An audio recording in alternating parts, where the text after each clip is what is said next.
प्रश्न 1। कोई भी भाषा आपसी व्यवहार में बाधा नहीं बनती है। यानी दो भाषाएं हैं या दो से अधिक भाषा की बात की जा रही है। अगर इतने भाषी लोग जो है आपस में खड़े हैं तो क्या उनमें वो बाधा बनती है? पाठ का ऐसा कौन सा अंश है जिसके आधार पर हम इस बात को अच्छी तरीके से समझा सकते हैं कि वो हमें बाधा नहीं बनती है? तो इसका उत्तर जो है वो ये है कि पाठ के अंदर हमें लेखक गुरदयाल सिंह ने ये बताया, एक सीन बताया है कि जहाँ पर लेखक स्कूल जाते थे और उसके आसपास जो है बहुत सारे हरियाणवी रहते थे। तो इस तरीके से राजस्थान और हरियाणा के लोग रहते थे, वो अपनी भाषा का प्रयोग करते थे। फिर भी वो बच्चे जो है अब आपस में एक दूसरे के साथ खेला करते थे, कोई बाधा नहीं बनी उनकी मित्रता में। तो बचपन में लेखक के आधे से ज़्यादा जो साथी हैं, साथी का मतलब मित्र, दोस्त, राजस्थान और हरियाणा से थे, जिनके साथ वे खेलते थे। सबकी बोलियां अलग अलग थी, वे एक दूसरे की बोलियां कम ही समझ पाते थे, परंतु खेलते समय ये बात जरा भी महसूस नहीं होती थी और सबकी भाषा सब समझ लेते थे। उनके व्यवहार में से कोई अंतर नहीं आता था। पाठ के इस अंश के द्वारा ये पता चलता है कि कोई भी भाषा आपसी व्यवहार में बाधा नहीं बनती। तो पाठ में एक यही अंश है जिसके माध्यम से लेखक ने ये स्पष्ट कर दिया है कि भाषा जो है हमारी मित्रता में, दोस्ती में और या फिर आप किसी से भी जुड़ना चाहते हैं तो वो उसमें बाधा नहीं बन सकती है किसी भी रूप में। प्रश्न नंबर 2। पीटी साहब की शाबाशी फौज के तमगों सी क्यों लगती थी? जिस तरीके से फौज में कुछ अच्छा काम करने पर उसके तमगे मिला करते हैं, जिससे पता लगता है कि आप किस तरीके से एक स्टेप और आगे बढ़ चुके हैं और आपने ये जीत हासिल कर ली है।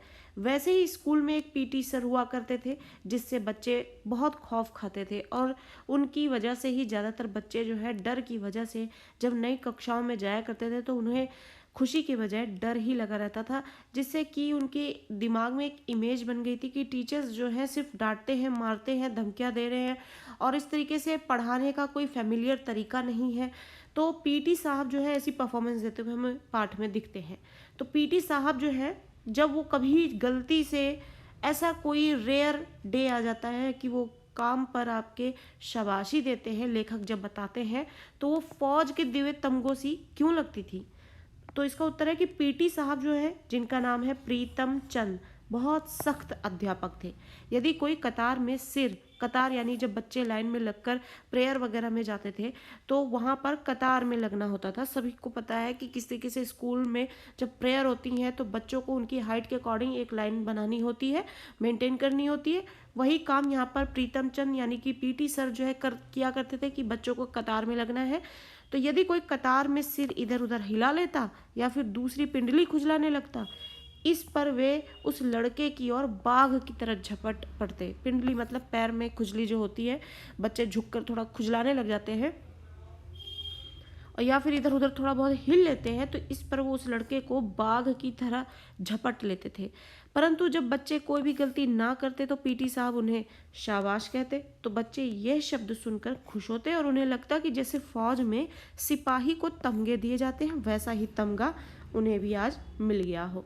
तो इस तरीके से पीटी सर का बहुत सख्त व्यवहार होने पर बच्चों को उनसे शाबाशी की उम्मीद नहीं होती थी, पर जब कभी ऐसा होता था तो बच्चों को वो फौज के तमगों सा मतलब बहुत बड़ी बात लगती थी। तो इस तरीके से बच्चे जो है पीटी साहब के द्वारा दी गई शाबाशी को फौज के तमगों से महसूस करते थे। प्रश्न नंबर 3। नई श्रेणी यानी नई कक्षा में, नई क्लास में, जब आप एक क्लास से पास आउट होते हैं, नेक्स्ट क्लासेस में जाते हैं तो आप बच्चों को कितनी नई क्लासेस की, नए टीचर्स की, बुक्स की, इन सब चीज़ों की खुशी मिलती है। लेकिन यहाँ टीचर्स के व्यवहार की वजह से यहाँ पर लेखक और उनके दोस्तों के साथ ऐसा कुछ नहीं था। वो क्या है जो हमने पाठ में पढ़ा था? नई श्रेणी में जाने और नई कॉपियों और पुरानी किताबों से आती जो विशेष गंध से लेखक का बालमन क्यों उदास हो उठता था। जब वो नई कक्षा में जाते तो नई नई कॉपियाँ मिलती, पुरानी किताबों से आने वाली जो पुरानी किताबें उनके लिए वही नई किताबें हुआ करती थी। पाठ में हमने पढ़ा है किस तरीके से वो नहीं ले पाते थे किताबें, तो उनको उनके ही जो प्रिंसिपल थे जिनको वो ट्यूशन पढ़ाया करते थे उनसे एक पुरानी किताबें लेकर उसको दिया करते थे, लेखक को दिया करते थे, जिससे कि वो अपनी पढ़ाई पूरी करते थे। तो वो पुरानी ही किताबें उनके लिए नई बन जाया करती थी। उससे आने वाली जो विशेष गंध है, लेखक का जो बाल मन है, यानी बच्चे का जो मन है, लेखक का जो मन है, वो क्यों उदास हो जाता था। नई श्रेणी में जाने पर लेखक को हेडमास्टर जी एक अमीर घर के बच्चे की पुरानी किताबें लाकर देते थे, परंतु इन नई कॉपियों और पुरानी किताबों से आती विशेष गंध लेखक का बालमन उदास कर देती थी, क्योंकि नई श्रेणी का मतलब और कठिन पढ़ाई और नए मास्टरों से पिटाई का भय होता था।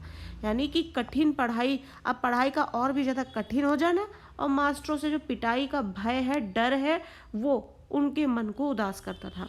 पुराने मास्टरों को भी अपेक्षाएं यानी कि उम्मीद बढ़ जाती थी। उन्हें लगता था कि नई श्रेणी में आने से बच्चे तेज हो गए हैं और अपेक्षाओं के प्रति खरा ना उतरने पर वे चमड़ी उधेड़ने में देर नहीं लगाते थे। चमड़ी उधेड़ने का मतलब बहुत पिटाई करते थे।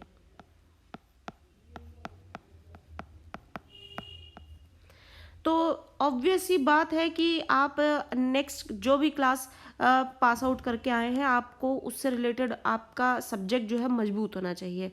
जब आपका पीछे का सब्जेक्ट, आप मान लीजिए 7th में आए हैं, 6th तक का आपका जो सब्जेक्ट है वो आपका स्ट्रांग होगा, तभी तो आप 7th में आएंगे और 7th की बातें समझेंगे।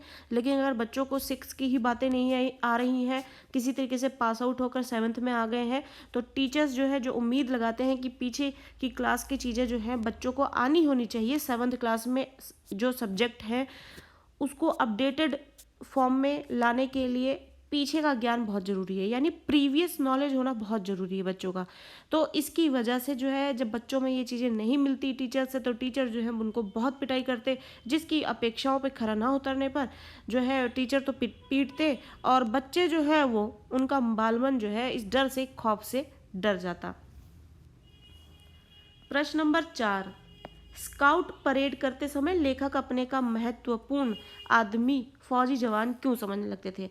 जब पीटी सर स्काउट परेड कराते थे तब लेखक को अपने बहुत ही ये जो फौजी जवान होते हैं वो स्वयं को वो समझने लगते थे, और उस वक्त उतनी देर के लिए स्कूल में रहना उनको बहुत अच्छा लगता था। स्काउट परेड में लेखक जो है वो धोबी के धुले हुए साफ सुथरे कपड़े, पॉलिश किए हुए बूट तथा जुराबों को पहनकर जब ठक ठक करके चलता था तो वह अपने आप को फौजी से कम नहीं समझता था। अकड़ कर चलता था तो अपने अंदर एक फौजी जैसी आन बान शान को महसूस भी करता था, और इस वजह से स्काउट परेड करते समय लेखक जो है अपने को एक महत्वपूर्ण आदमी, यानी जिसकी कोई वैल्यू हो, ऐसा आदमी आ रहा हो, फौजी जवान समझने लगता था। क्यों समझने? क्योंकि अच्छे साफ सुथरे कपड़े मिलते, पॉलिश किए हुए बूट, जुराबों को पहनने को मिलता, और फिर उन जूतों की ठक ठक करती हुई आवाज़ से अकड़ कर चलने का जो फील है वो जब मिलता लेखक को तो ऐसा लगता कि जैसे कोई फौजी आ रहा हो, और उसकी आन बान शान को वो महसूस करते। प्रश्न नंबर 5, हेडमास्टर शर्मा जी ने पीटी साहब को क्यों मुअत्तल कर दिया। यानी जब हेडमास्टर शर्मा ने देखा कि पीटी सर जो है स्कूल के छात्रों के साथ कैसा व्यवहार कर रहे हैं, तो उन्होंने एक दरख्वास्त दी कि कि जो पीटी सर हैं उनको स्कूल से निष्कासित कर दिया जाए, यानी उन्हें अब निकाल दिया जाए, क्योंकि बच्चों के साथ उनका व्यवहार जो है अच्छा नहीं है।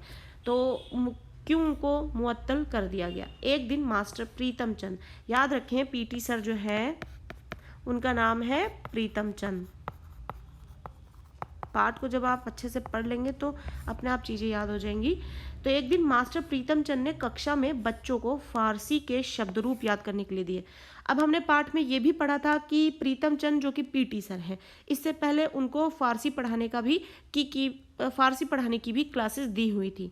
तब प्रीतम चंद सर ने जो है बच्चों को फारसी के जो शब्द रूप है वो याद करने के लिए दिए, परंतु बच्चों से ये शब्द रूप याद नहीं हो पाया। इस पर मास्टर जी ने उन्हें मुर्गा बना दिया। बच्चे इसे सहन नहीं कर पाए तथा कुछ ही देर में लुढ़क कर गिरने लगे। उसी समय नम्र हृदय हेडमास्टर जी वहां से निकले और बच्चों की हालत देखकर सहन नहीं कर पाए और पीटी मास्टर को मुअत्तल कर दिया। प्रश्न नंबर 6, लेखक के अनुसार उन्हें स्कूल खुशी से भागे जाने की जगह ना लगने पर भी कब और क्यों उन्हें स्कूल जाना अच्छा लगने लगा। यानी लेखक जो है उन्हें कब जो है स्कूल जाना अच्छा लगने लगा, और स्कूल से भागे जाने की जगह ना लगने पर भी कब और क्यों उन्हें स्कूल जाना अच्छा लगने लगा। यानी कि लेखक जो है स्कूल जो कि उन्हें बिल्कुल पसंद नहीं आता था, उसकी वजह यही थी कि उन्हें पढ़ाई जो है कठिन लगती थी। दूसरी बात ये है कि उनको जो मास्टर्स थे वो किस तरीके से बच्चों की पिटाई किया करते थे, उस चीज़ का डर जो है बच्चों के मन में बैठ जाता है, जिसकी वजह से वो दूर भागते थे। सिर्फ उन्हें तब अच्छा लगता था जब स्काउट परेड हुआ करती थी, प्रीतम चंद सर करवाया करते थे, और वो उस वक्त क्योंकि उनको ऐसा फील आता था कि वो जैसे फौजी हों। लेकिन उसके बाद उन्हें स्कूल कब अच्छा लगने लगा, कब और कैसे अच्छा लगने लगा, इस प्रश्न में ये हमें उत्तर देना है। लेखक के अनुसार उन्हें स्कूल जाना बिल्कुल अच्छा नहीं लगता था, परंतु जब स्कूल में रंग बिरंगे झंडे लेकर, गले में रुमाल बांधकर मास्टर जो है परेड कराते थे तो लेखक को बहुत अच्छा लगता था। सब बच्चे ठक ठक करते, राइट टर्न, लेफ्ट टर्न या फिर अबाउट टर्न करते और मास्टर जी उन्हें शाबाश कहते, तो लेखक को पूरे साल में मिले गुड्डों से भी ज़्यादा अच्छा लगता था। अब यहाँ पे गुड्डों की तरह लिखा हुआ है, यहाँ पे गुड्स। कॉपी में बच्चों को टीचर्स अगर एक बार गुड लिख दें तो बहुत खुश होते हैं, उनको मोटिवेशन मिलती है, वो और अच्छा काम करते हैं, होमवर्क करते हैं, परफॉर्मेंस देते हैं क्लास में अच्छी। तो यहाँ पे गुड्डो लिखा हुआ है, ये उस गुड से अच्छा ज़्यादा उन्हें लगता था कि किस तरीके से जब मास्टर जो है उनको, प्रीतम चंद सर जो है उनको शाबाशी दे देते थे, तो उस शाबाशी को कहीं किसी भी और चीज़ से कंपेयर करना, बिल्कुल भी कहीं से भी आप उसे कंपेयर नहीं कर सकते थे, इतनी ज़्यादा खुशी बच्चों को मिलती थी। इस कारण लेखक को स्कूल जाना फिर अच्छा लगने लगा। तो कब हुआ उनको अच्छा लगना, जब स्काउट परेड कराई जाती थी, उस दौरान लेखक को स्कूल जाना अच्छा लगने लगा। प्रश्न नंबर 7, पाठ में वर्णित यानी वर्णन कहाँ किया गया घटनाओं के आधार पर पीटी सर की जो चारित्रिक विशेषता है वो बताइए। यानी पाठ में हमें पीटी सर प्रीतम चंद के विषय में जो भी बताया गया कि वो ऐसे थे, दिखने में ऐसे थे, व्यवहार ऐसा था, बच्चों के साथ ऐसा थे, वो सब कुछ हमें इनके बारे में यहाँ पे बताना है। पीटी सर शरीर से दुबले पतले थे और ठिगने कद के थे, छोटी हाइट के थे और पतले शरीर के थे। उनकी आंखें भूरी और तेज थीं। वो खाकी वर्दी और लंबे जूते पहनते थे। वे बहुत अनुशासन प्रिय थे। अनुशासन, बहुत ही ज़्यादा अपने अनुशासन में नियम से चलने वाले थे। बच्चे उनका कहना नहीं मानते तो वे उन्हें दंड देते थे। वे कठोर स्वभाव के थे, उनके मन में दया भाव नहीं थी। बाल खींचना, ठुड्डे मारना, खाल खींचना उनकी आदत थी। इनके साथ वे स्वाभिमानी भी थे। वो नौकरी से निकाले जाने पर वे हेडमास्टर जी के सामने गिड़गिड़ाए नहीं, बल्कि चुपचाप वहाँ से चले भी गए। अपनी सेल्फ रिस्पेक्ट को ध्यान में रखते हुए अगर उन्हें स्कूल से निकाला गया तो वो चुपचाप चले गए। उन्होंने बिल्कुल भी विनती नहीं की कि उनको स्कूल से ना निकाला जाए। तो ये थे पीटी सर प्रीतम चंद सर, जो शरीर से दुबले पतले थे, हाइट से छोटे थे, भूरी आंखें थी, तेज थी आंखें, और उसके बाद लंबे जूते पहनते, खाकी वर्दी पहनते, बहुत ही ज़्यादा अनुशासन में रहते, नियम से रहते, बच्चों को बहुत डरा के रखते, बहुत कठोर स्वभाव था, और साथ ही वो स्वाभिमानी भी थे। प्रश्न नंबर 8, विद्यार्थियों को अनुशासन में रखने के लिए पाठ में अपनाई गई युक्तियों यानी कि तरीकों और वर्तमान में स्वीकृत मान्यताओं के संबंध में अपने विचार प्रकट कीजिए। यानी बच्चों को किस तरीके से हम अनुशासन सिखाएं या अनुशासन में रख सकते हैं, वो पाठ में जो तरीके बताए गए वो, और दूसरा आज के टाइम में जिस तरीके से अनुशासन में रखने के जो नियम स्वीकार किए गए हैं, उन्हें माना गया है या बच्चों को सिखाया जाता है, उनमें क्या फ़र्क है या फिर क्या संबंध है, अपने विचार हमें देने हैं। पाठ में जो अनुशासन रखने के लिए कठोर दंड दिखाया गया है, मारपीट दिखाई गई है, जैसी युक्तियाँ अपनाई गई हैं, परंतु वर्तमान में ये निंदनीय, ये गलत माना जाता है। निंदनीय यानी गलत माना गया है। आजकल अध्यापकों को प्रशिक्षण दिया जाता है, यानी कि ट्रेनिंग दी जाती है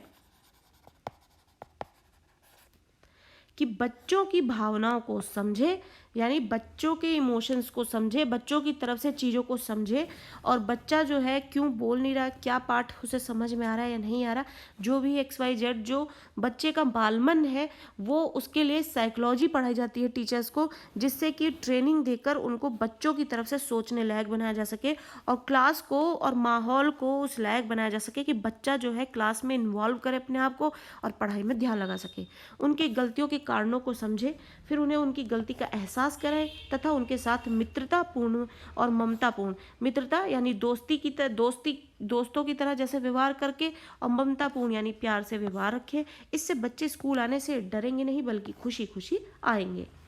प्रश्न नंबर 9, हेडमास्टर की चपत बच्चों को नमकीन पापड़ी सी क्यों लगती थी? जो हेडमास्टर हैं, जब वो गुस्सा होते और एक हल्की चपत लगाया करते थे, वो बच्चों को नमकीन पापड़ी सी लगती थी। क्यों लगती थी? हेडमास्टर शर्मा जो है वो कोमल स्वभाव के थे और बहुत ही मृदुभाषी यानी प्यार से बोलने वाले व्यक्ति थे। वे 5वीं से 8वीं तक के बच्चों को अंग्रेजी पढ़ाते थे। जब बच्चे गलती करते तो अधिक गुस्सा आने पर जल्दी जल्दी पलकें झपकाते और लंबे हाथ की उल्टी उंगलियों से एक चपत गाल पर मार देते थे। हेडमास्टर शर्मा कैसे थे? बहुत ही प्यार से बात करने वाले, कोमल स्वभाव के थे। दूसरा, वो 5th to 8th क्या पढ़ाते थे? इंग्लिश पढ़ाते थे।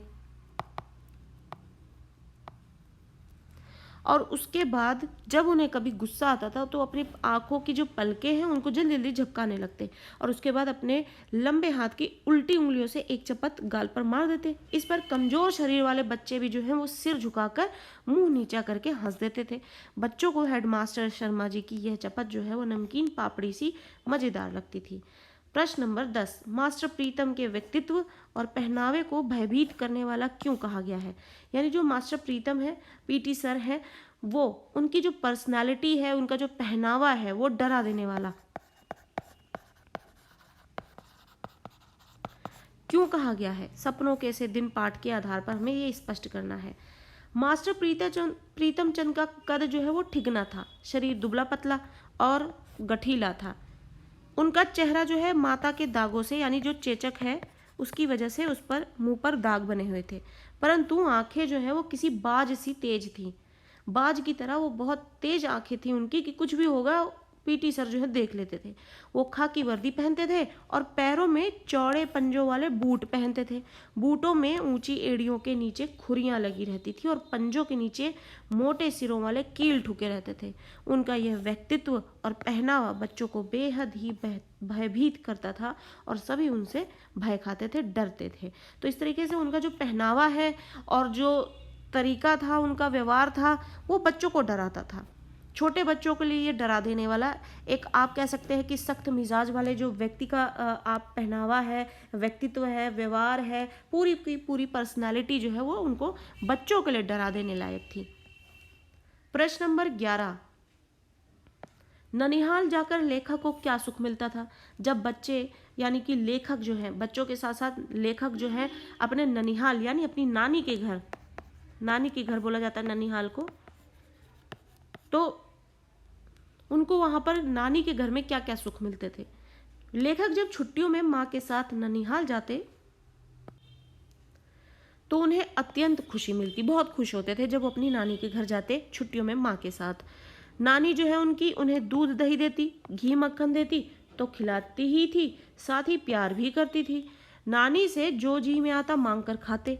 नानी उनके बोलने के ढंग और कम खाने के कारण अत्यंत खुश होती और अपने पोतों को भी लेखक की तरह बोलने का ढंग और कम खाने पीने की ही सलाह देती। वहाँ उन्हें पढ़ाई का भी कोई डर नहीं रहता था। यानी कि लेखक जो है अपनी नानी के घर जाते तो उन्हें दूध दही खिलाती, घी मक्खन खिलाती और प्यार भी बहुत करती और उसके बाद अपने पोतों को ये भी सिखाती कि इनकी तरह तुम कम खाया करो और पढ़ाई लिखाई में ध्यान देने के साथ साथ ये बोलती कि बोलने का जो ढंग है वो इनकी तरह करो और इन्हीं की तरह कम खाया करो, जो कि नानी को पसंद आता था। तो इस वजह से ये सब चीज़ें देखकर, सुनकर, प्यार पाकर और इतना खिलाने पिलाने पर, प्यार दिखाने पर जो है लेखक को बहुत खुशी होती थी। वहाँ उन्हें पढ़ाई का भी कोई डर नहीं हुआ करता था क्योंकि छुट्टी का समय है और कोई टोकता भी नहीं था, तो इसलिए ननिहाल जाकर लेखक को बहुत सुख मिलता। प्रश्न नंबर 12, छात्रों के नेता ओमा के सिर की क्या विशेषताएं थी? लेखक ने पाठ के अंतर्गत छात्रों में, अपने दोस्तों में, अपने जो कक्षा है उसमें उनके जो नेता थे ओमा जिसका नाम था, उसका सिर बहुत बड़ा था और उस सिर की वजह से लेखक ने उनके विषय में बहुत सारी बातें बताई हैं। तो वो क्या क्या विशेषताएं थी जो पाठ में हमें बताई गई वो हमें यहाँ पर बतानी है। तो ओमा जो है वो ठिगने शरीर का था, छोटी हाइट का था और उसका सिर जो है हाड़ी की जितना बड़ा था। शरीर तो छोटा था, सिर जो है उसके मुकाबले बहुत बड़ा था। वह बदशक्ल तो था ही, बदशक्ल यानी कि बुरी शक्ल, लेकिन सबसे शक्तिशाली भी था, यानी बहुत ज़्यादा ताकत थी उसमें, बहुत शक्तिशाली था। उसको देखकर लगता जैसे बिल्ली के बच्चे के सिर पर तरबूज रख दिया हो। वह सभी लड़कों का नेता था। उसके लड़ने का जो ढंग था वो भी उसी की तरह विचित्र यानी अलग अनोखा था। वह हाथ पैर नहीं चलाता था, बल्कि सांड की भांति फुफकारता और फिर सिर झुकाकर किसी के भी पेट या छाती में मार देता था। उसकी मार से बच्चे ऐसे रोते बिलबिलाते जैसे किसी ने उनकी पसली ही तोड़ दी हो।